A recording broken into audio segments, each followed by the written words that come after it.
if for whatever reason you haven't seen the new Yamato that got leaked for OP06, we're going to talk about it today. And all I can say is I read the card and right off the bat, I did my greatest, my absolute best Goldie Roger impression. And I laughed.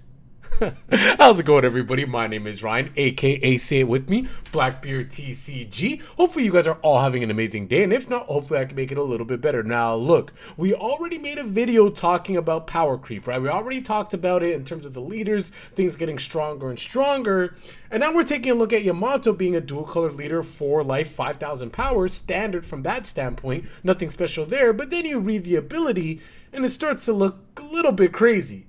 Double attack, so every single turn you have to worry about a leader with double attack on it, but then activate made once per turn. If your opponent has 3 or less life, attach up to 2 Residon to one of your characters. My friends, things look spicy. Now, right off the bat, I'm not here to say like, oh my gosh, like here we go again, printing super OP cards, the next set, whatever. Like, again, the way I look at it, it's kind of like Bello Betty. You guys remember my predictions video? Again, the set's not over yet, but I thought a lot of people were overhyping Bello Betty, and I think we have seen that that's to be the case, but who knows? I could be wrong. I could be eating my words very shortly. However, for me, I feel that Yamato looks really, really good right now, but let's hold our horses and see what else is also going to be revealed in OP06. Now, the interesting thing about this card specifically is the fact that it already has people theory crafting how they want to play her, how aggressive she's going to be, how she's really going to warp the game, because every single time she swings, you have to worry about a potential double attack, right? Is that going to make people want to play more blockers? But then she has green, right? And green has the capability of resting things, right? So it can very easily rest blockers and go for that. One thing that I'm very thankful for personally is the fact that she doesn't have the Odin tag. Like, her name is not also treated as Odin. So thank goodness for that, because if that was to happen, then utilizing cards like Dendro could become extremely powerful. So thank goodness that that's not a thing.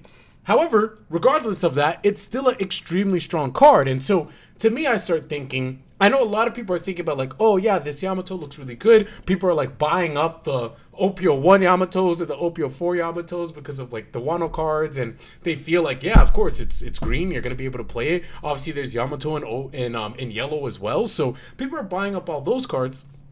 And for me, the first thing I'm thinking of is, okay, if this leader is getting this ability in OP06, what are other leaders in OP06 going to be getting? And that's why I laughed. That's why I became Goldie Roger, because I was like, okay, this looks kind of ridiculous. Again, I don't know how strong it's ultimately going to be, but there's no way that, I don't know how many leaders we're getting in this set because the numbers have been changing, but there's no way we're getting another 4 leaders at least.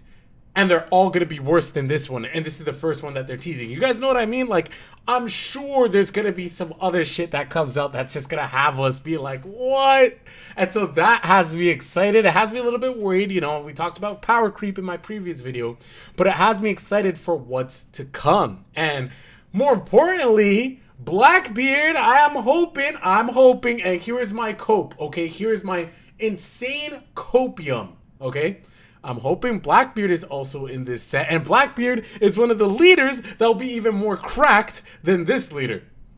Yeah, so that's just me. I hope it happens. Who knows? We're probably not getting him in this set. But, hey, until the cards are revealed, I will always have hope.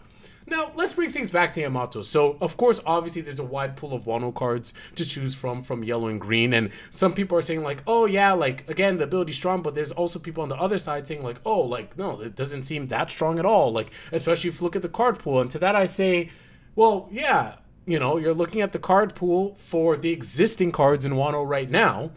And it's not like they're not going to print better cards. Like, you guys know what I mean? Like, there's absolutely no way that we get a set where this is a leader and they print absolutely no better cards than any of the Wano cards right now. Like, the deck is definitely going to get tools. Of course, there's going to be cards that this leader could utilize from other sets from these colors that have Wano, of course, just like any deck can. But we'd be fools to think that what we have right now in the Wano pool of cards to pick from, or just yellow, green in general, the cards that we can pick from right now are the best that she's going to get. So some people are saying people are overreacting. I don't think people are overreacting. I think people are reacting at the right amounts, right? I think if you go out on a limb and say that she's the greatest deck like ever from now on going forward, like, okay, yeah, you're going out on a limb, right? Like, of course. But I think it's safe to say that she looks like she's going to be very, very strong and has very high levels of meta capabilities just by reading her card alone. And then to that, knowing that we're going to be getting other cards in Wano that have to be better than the pool that we have right now, the potential is only up, right? You can't look at this card and think things are getting worse. So that's why some people are trying to downplay her and and I'm just like, I don't think so, right? But that's the fun about speculation, especially when you look forward to things like OPO6. It's crazy because we're only in OPO4 here, which I'm having a blast, by the way, piloting my Crocodile and my Queen decks. You know what's so funny? I do want to play some more Rebecca, but I still don't have my last Sabo. I only have 3 Sabos, and I don't feel like playing the deck without the 4th one. So, yeah, unfortunately, Rebecca is not on the dinner table for me right now, but... Wait, that sounded kind of... Anyway, but... But we do have Crocodile, we do have Queen, so we eating good on that front. But, yeah, overall, I'm really curious to hear your guys' thoughts on this leader.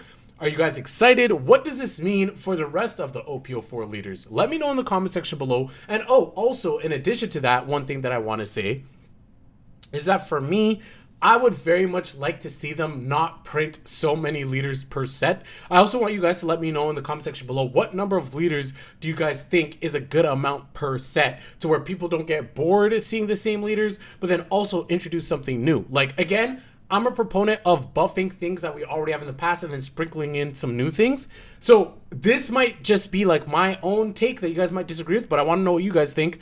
I think that if we had 3 new leaders every set, right? Cards in that set that bolster that archetype of whatever those 3 leaders are, and then all the other cards for previous leaders to kind of boost them up. So now other decks can be played of all these other leaders. Now that we have a wider pool of leaders, you just add 3, so you still get some new diversity. There still might be some decks that were already tier 1 that are still tier 1, and then you might get a deck that's tier 3 that might automatically come to tier 1 because of new cards that were released. You know what I mean? Like, I don't feel like we need 5 to like 8 leaders every single set. That's just my take. So let me know your guys' thoughts in the comment section below.